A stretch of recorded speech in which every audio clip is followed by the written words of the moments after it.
एक डर जब दूसरे डर के विरुद्ध होता है तो युद्ध होता है। एक डर विधवाओं की आंखों में जिंदगी गुजरेगी कैसी, और एक डर सरकार की आंखों में कि इंसाफ कर नहीं पा रहे हैं। मन में चोर है, इसलिए आधी रात को चोरी से पुलिस ने चोर पुलिस का खेल खेल दिया। किसके कहने पर खेला होगा पता ही है आपको, क्योंकि पुलिस खुद ब खुद कुछ नहीं करती है, जिसकी बाजरी खाती है उसकी हाजिरी लगाती है, सरकार ने कहा होगा। इसलिए इसमें पुलिस वालों को भी दोष देना नाइंसाफी होगी, क्योंकि फैसला बगल से हो रहा था जहां पर शहीदों की विधवाएं बैठी थीं। रात को 3 बजे 3 एम्बुलेंस आती है। तीनों एम्बुलेंस में डॉक्टर उतरते हैं।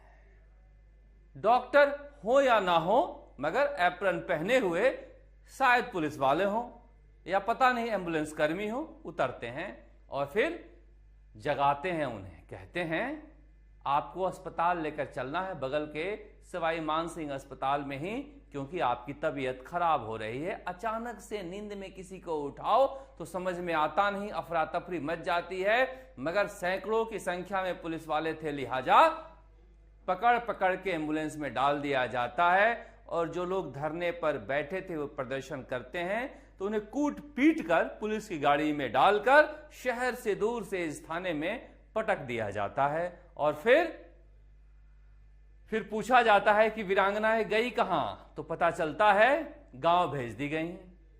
गांव भेजने पर गांव में लोग आ जाएंगे। लोकतंत्र है, मिजाज पुरसी के लिए विपक्ष वाले भी आ जाएंगे। इसलिए इस देश के सर्वाधिक बेहतर चिकित्सा सुविधा वाले केंद्र प्राथमिक स्वास्थ्य केंद्रों में तीनों विधवाओं को उनके गांव के पास भर्ती कराकर पुलिस का पहरा लगा दिया जाता है। डॉक्टर किरोड़ीलाल मीणा को लगता है कि हर बार हम चकमा देते थे, इस बार पुलिस ने हमें चकमा दे दिया। वो सेज थाने जाते हैं, वहां मिलती नहीं। इस बीच मंजू जाट के ससुर का फोन आता है गांव से कि वो तो गांव आ गई है।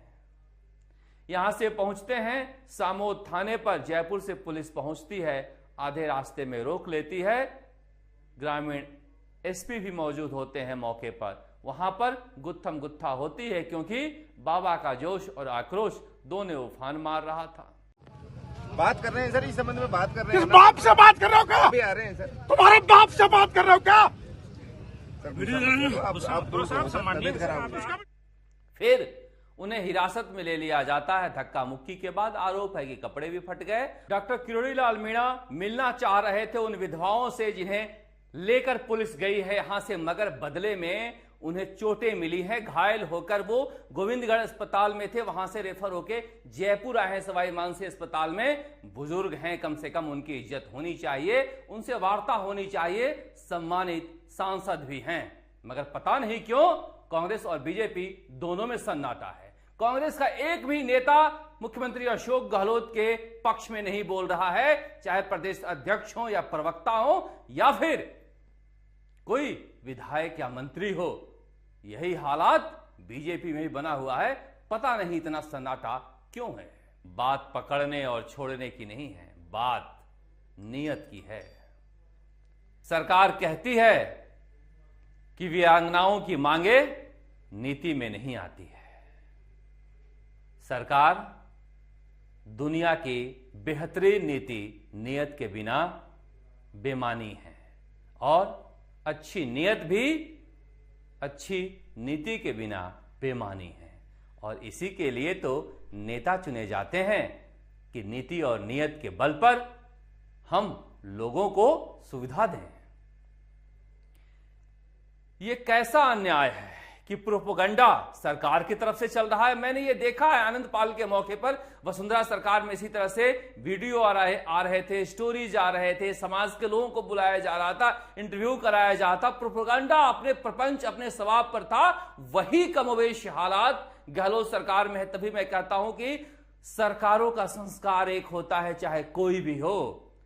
वही सारा कुछ याद आ रहा है मुझे, कैसे बदनाम किया जाता है। ये जो अखबार में आज छपा है कि वो तो अपने देवर से शादी करना चाहती हैं शादी कर ली हैं, ये पिछले कई दिनों से चरित्र हनन की कोशिश सरकार के द्वारा दबे पांव किया जा रहा था। तभी मैंने आपसे कल कहा था कि जो कुछ बातें कही जा रही है, अगर ऐसा है तो और भी अच्छा है। और वो बात सरकार ने छपवा भी दी है, छप भी गई है कि नौकरी देवरों को देना इसलिए चाहती हैं विधवाएं क्योंकि शादी करना चाहती हैं। पता नहीं सच्चाई क्या है इसमें, मगर अगर ऐसा है तो सोने पर सुहागा है। इससे अच्छा कुछ नहीं हो सकता कि 24 साल की महिलाएं बुजुर्ग लग रही हैं, अगर घर में उनका घर बस जाता है तो फिर सरकार को आगे बढ़कर नौकरी देनी चाहिए विधवा पुनर्विवाह के नाम पर ही। मगर आपकी अगर सोच ऐसी हो जाए कि महिलाएं चालू हैं बजाबते ये सोचने के कि महिलाएं प्रोग्रेसिव हैं, दोनों ही सोचों में अंतर है। अगर नौकरी के नाम पर ही विधवा पुनर्विवाह हो रहा है तो इसे प्रोग्रेसिव सोच मानना चाहिए, क्योंकि पूरी जिंदगी पड़ी है उनके पास। सरकारों का संकीर्ण सोच जो चालूपना का है उसे छोड़ना चाहिए। अब कह रहे हैं देखिए ऐसा हो जाए तो का खेल सरकार खेल रही है, और तो का ऐसा खेल होता है जिसका कोई अंत नहीं होता। पहले कहा गया कि बच्चे का हक मारा जाएगा, और बच्चे का हक हम कैसे मार सकते हैं? 14 साल के बाद का हक आपको याद आ रहा है, और आज उसकी पत्नी का हक कुछ भी नहीं है, वो याद नहीं आ रहा है। कमाल की सोच है। अब कहा जा रहा है क्या पता देवर से शादी कर ले और इस बच्चे को छोड़ दे। कमाल की दलीलें हैं। मेरी शादी हुई, मैं अपनी पत्नी को छोड़ दूं, इसके आधार पर मेरी शादी ही नहीं होती, ये कौन सा तर्क है? किससे शादी करोगे तो ये पत्नी छोड़ सकता है? दुनिया का कोई भी आदमी अपनी पत्नी छोड़ सकता है। अगर ये वहम है तो फिर तो किसी की शादी होनी ही नहीं चाहिए। फिर कहा गया कि क्या पता कि दूसरा बच्चा हो जाए देवर से तो उसकी ज्यादा मानजान करने लगे, इसकी कम करने लगे। क्या ख्याल है सरकार के? मां की नीयत पर भी सवाल उठाया जा रहा है। फिर एक वीडियो भी जारी किया गया। मैं क्यों कह रहा हूं आनंद पाल का जमाना मुझे याद आ रहा है। एक वीडियो जारी किया गया क्योंकि गुर्जर आंदोलन के दौरान इस तरह के कई नौकरियां लगी थी। कहा जा रहा है 4 नौकरियां लगी थी जहां देवर को नौकरी दी गई थी या फिर रिश्तेदार को दी गई थी। उसमें एक वीडियो आया कि मेरी मां मुझे छोड़कर चली गई, इसलिए बेटे को नौकरी देनी चाहिए, मां को नहीं। शहीद की विधवा का पहला हक होता है नौकरी का। अगर माता को माता निकल जाए किसी कुरीति की वजह से तो सामाजिक कुरीति है, इसके लिए नौकरी ही नहीं दी जाए। गजब का जो औरतों का खेल चल रहा है सरकार का। इसलिए मैं कह रहा हूं कि नीयत खराब है, नीयत। इसीलिए नीति को आगे किया जा रहा है। नीति बनती है, बनाई जाती है इस नीयत से कि सामने वालों को ज्यादा से ज्यादा फायदा दे सके। मगर नीयत अगर बदनाम करने की हो तो फिर आप कुछ भी नहीं कर सकते हैं। इस सवाल का जवाब अब तक नहीं मिला कि शकुंतला रावत और प्रताप सिंह खाचरियावास ने जब समझौता कर लिया था और सरकार आदेश निकालने जा रही थी तो इस बीच क्या हुआ है। रात को 10 बजे किसने सलाह दी है जो पलटा गया है। और फिर डर ऐसा कि पूरे सिविल लाइंस को छावनी बना दिया गया। ऐसी छावनी कि आप देखेंगे कि मुख्यमंत्री अशोक गहलोत जिस रास्ते पर रहते हैं उधर से गुजरना मना था। शहीद स्मारक से विधवाएं गायब हुई थी। अखबार में आया था वीरांगनाएं गायब हो गई। सब सरकार को पता था क्योंकि इन्हें लग रहा था कि सचिन पायलट के यहां घुसा देंगे पत्रकार भोज में तो मजा आ जाएगा। मगर ये खेल भारी पड़ गया क्योंकि ये वहीं बैठकर मुख्यमंत्री आवास की तरफ जाना शुरू कर दी। इन्हें लग रहा था कि मजमा सचिन पायलट के घर पर चलेगा और हम आनंद लेंगे। मगर ये राजनीति करने नहीं आई थी। कहा जा रहा है डॉक्टर किरोड़ीलाल मीणा राजनीति कर रहे हैं। 4 साल से तो कोई उनके पास नहीं गया था। 4 साल से आप ही राजनीति कर लेते। 4 साल बाद डॉक्टर किरोड़ी लाल मीणा को क्यों मौका दिए राजनीति करने का? और जब राजनीति में हैं तो क्या भजन गाएंगे? राजनीति ही करेंगे। मगर सिर्फ राजनीति करने के लिए क्या यह शोभा देता है सरकार को कि डॉक्टर किरोड़ी लाल मीणा इस मामले में है इसलिए हम इसे सॉल्व नहीं करेंगे, हल नहीं करेंगे? लोग पूछ रहे हैं कि बीजेपी नाम की कोई पार्टी है क्या राजस्थान में? कहां है बीजेपी? जिस बीजेपी को ढाल बनाकर कांग्रेस और मुख्यमंत्री अशोक गहलोत पूरे मामले को दाएं बाएं करना चाह रहे हैं, वो बीजेपी है कहां? वो बीजेपी तो दिख नहीं रही है। इसलिए बीजेपी के पीछे छुपकर विधवाओं के साथ अन्याय करना बंद कीजिए। क्या बोली है सुंदरी गुर्जर? सुंदरी गुर्जर से हमारे संवाददाता ने सांगोद में बातचीत की प्राथमिक स्वास्थ्य केंद्र में। वो बोली धिक्कार है ऐसे सरकार की कि 2 मिनट मिल भी नहीं सकते। यह धिक्कार है पूरे सरकार की। एक विधवा ने कहा है कि 2 मिनट मिल भी नहीं सकते। क्या बिगाड़ लेती? निहत्थे ही जाती मुख्यमंत्री निवास। सैकड़ों की संख्या में संजीवनी क्रेडिट कोऑपरेटिव सोसाइटी के पीड़ितों से मिल रहे हैं। उन महिलाओं के आंखों के आंसू मुख्यमंत्री अशोक गहलोत को देखे नहीं जा रहे हैं और ये सड़क पर रो रही हैं तो इनका दिख ही नहीं रहा है। आंसुओं के भी रंग होते हैं, ये पहली बार देखा है। कमाल का इंसाफ है।